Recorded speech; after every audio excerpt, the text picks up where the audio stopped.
GI পণ্য হিসেবে স্বীকৃত যশোরের খেজুরের গুড় উৎপাদনে রস আহরণে ব্যস্ত সময় পার করছেন গাছিরা। সবকিছু ঠিক থাকলে চলতি মৌসুমে প্রায় 92 কোটি টাকার গুড় বিক্রির লক্ষ্য ধরা হয়েছে জেলায়।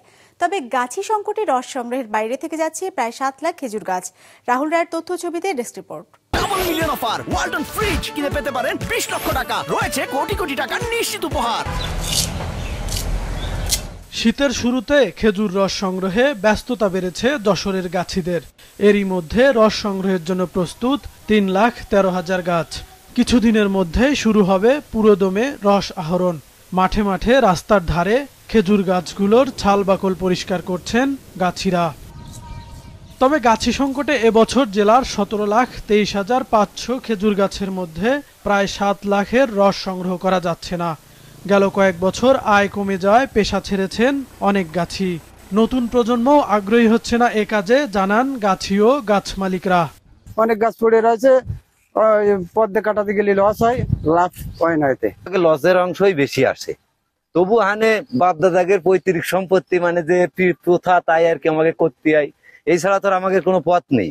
ছেলেবেলে কারণ নতুন কেউ কাটছেই নেই, এসব কাজ আর কেউ করে না। ছেলেবেলে আমি এসব কাজে আসছি, যারা কষ্টের কাজ। নতুন কোনো গাছে তৈরি হচ্ছে না, গাছে কেউ উঠতে চাচ্ছে না বর্তমানে। এখনকে ছেলেবেলে কেউ আর গাছে উঠতে চাচ্ছে না। এদিকে গাছের সংখ্যা বাড়াতে নানা উদ্যোগ গ্রহণ করেছে কৃষি বিভাগ।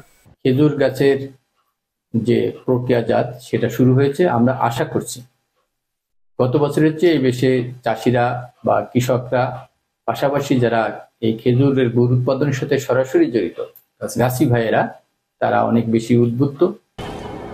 জেলার খেজুর রস ও গুড়ের ঐতিহ্য টিকিয়ে রাখতে গাছিদের ডেটাবেজ তৈরি, প্রশিক্ষণ দেওয়া সহ নানা সহযোগিতার কথা জানিয়েছেন জেলা প্রশাসক।